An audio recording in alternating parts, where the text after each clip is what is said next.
Beyond the Bell, Bloomberg's comprehensive cross-platform coverage of the U.S. market close starts right now. And right now, we are 2 minutes away from the end of the trading day. Romaine Bostick, Caroline Hyde, Taylor Riggs counting you down to that closing bell, here to help take us beyond the bell. It's our global simulcast. Carol Massar, Tim Stenovec joining us right now. We welcome in our audiences across Bloomberg Television, radio, and YouTube. Carol, a lot to parse here, not only for the day, but really for the month here. We're bouncing off the lows of the day, at least for the NASDAQ and the Russell, but we're still pretty much deep in the red here for most of the major indices. Yeah, absolutely. And I've been looking at the swings. I mean, first of all, we've got about 2% swings on both the NASDAQ 100, the S&P 500, and also the Russell. So anywhere in the market, it feels like there's volatility and uncertainty, Tim, among investors. Well, one thing that's interesting is there's not uncertainty about Bitcoin's price today. It's up close to 12%. And this is pretty fascinating because it's been, a really risk-off day for the most part, but Bitcoin's been higher for much of it. So it's kind of going against the narrative of trading with equities. Instead, it's looking at potentially the repercussions of sanctions. And you have to look at each and every type of asset, each particular global in repercussion of what might happen from the level of sanctions, whether they'll be raised, whether the fact that Canada is now pushing back at the sort of for oil imports, a small importer as such, but whether we see any spillover effects from there. It's notable we got volumes up. Is anyone going to dare to say rebalancing on an end of the month kind of a day? We could say that when it comes to treasuries, Romaine. I know you don't want to hear that. that. I won't say that. No. No, that's a myth. No, I'm joking. It's not a myth. Don't nobody write me, please. But seriously, when we get back kind of to the gains that we've seen here today, late in the session here, and you add to that the rally that we saw on Thursday and to a smaller extent on Friday here, it does give you a sense that at least here in the United States, and specifically within financial markets, some people think that the economic effects will be relatively contained and that at least here in the United States, we maybe won't have as much to worry about.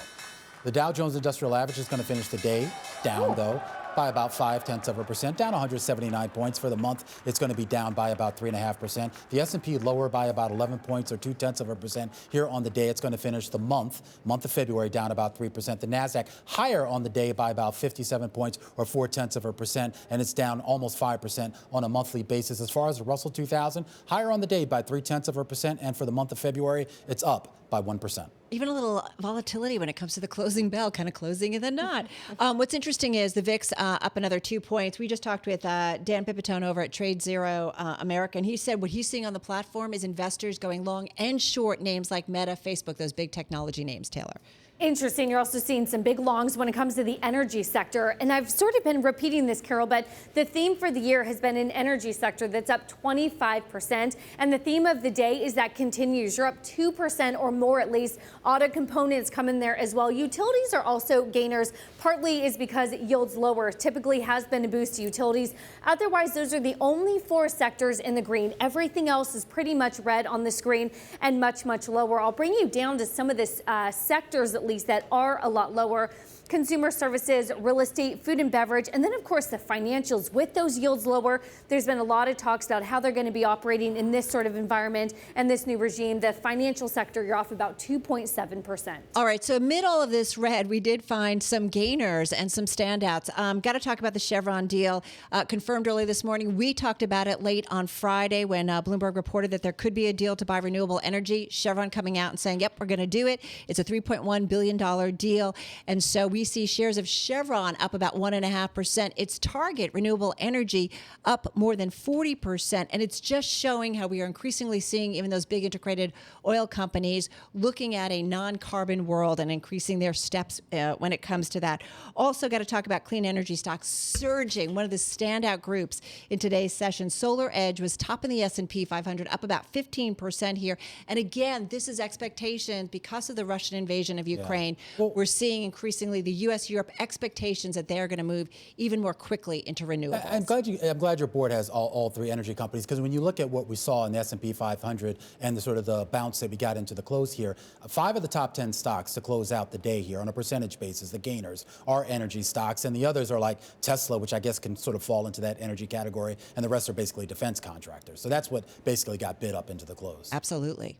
Hey, well, let's look at some of the decliners today. Romaine, you talked a little bit earlier about EPAM services, EPAM Systems. This is an IT services company having its worst day ever. The company finished the day down by more than 45%. It's the worst one-day decline ever. The company withdrawing its first quarter in 2022 guidance, citing, quote, heightened uncertainties from Russia's invasion of the UK. It does get about 5% of its sales from Russia, but it's those development centers that it has in Russia, Belarus, Ukraine, Hungary, Poland, as well as India and China. It's trying to get its employees out of there and actually accelerate hiring across Latin America and other areas. Yeah, and they actually said that they actually had to kind of withdraw, basically kind of shut down some operations. Yeah. And there was a good note in one of the Bloomberg stories today about how much business they do with European financial companies and how that could be sort of complicate things given the new sanctions put in place. Yeah, Dan Pipitone talked about, right? On their platform. Exactly. It's getting a lot of attention on Trade Zero America today as well. One certainly to keep an eye on in the coming weeks as well. Let's talk about Philip Morris International. Russia is the fourth largest cigarette market in the world by volume, and for Philip Morris International, about 8% of the company's total tobacco product shipment comes from Russia. But it's also been a standout market for the IQOS platform, that smoke-free e-platform. So certainly one to watch there as well. Finished they down by close to 4%. And then BP, ADRs of BP down 5% after the company said it would end its alliance with Rosneft and exit Russia effectively. And BP falling even as oil prices spike higher. And oil prices spike higher even as we think about those tapping of reserves coming from potentially the United States. But so stressed is the market at the moment as to the worry of what happens with Russia's exports from, of course, that particular part of the world. Brent crude pushed up by more than 4%. We're at $98, still off of that $100 high, but still Brent crude currently up at 98. And we see WTI crude up about 5% at $95 as well. That commodity push higher that we've seen across in metals, that you saw across in soft commodities as well, corn and wheat, because of course they're largely coming from Russia and Ukraine, an awful lot of the global supply from those countries. It spills over into the FX market, because when you have global commodities push higher, that is why you see the likes of, well, the Canadian dollar push on the upside, the Aussie dollar do well against the US dollar. Also, though, what's doing well on an FX perspective is the Swiss franc up 0.9%, the Japanese yen up 0.5%. Why? Your haven trade. We are still worried about the leveling up of sanctions and what that means in terms of the response coming from Putin. We're seeing at the moment sovereign bonds, a search for safety happen across the board. German yields in the 2-year bund 15 basis points higher. French moving to a similar degree across the board, a desire to get into your haven trade when it is to the short-term bonds. You certainly see that, Caroline, here in the U.S. as well. Take a look. These are, again, one-day moves of price higher, massive yield lower, 12 to 14 basis points, pretty much across the curve. And I think, Romaine, this puts into perspective of a 145 on the 2-year that was 160 just 3 days ago, a 182 on the 10-year that, again, was just 2% a few days ago. And this sort of theme of inflation is still hitting us front and center, despite maybe a hiking interest rates into a slowing growth environment, and what that means for stagflation, what it means for a Federal Reserve that still very much needs to act, at least by some market participants, by that 25 basis points in March. Yeah, and we're actually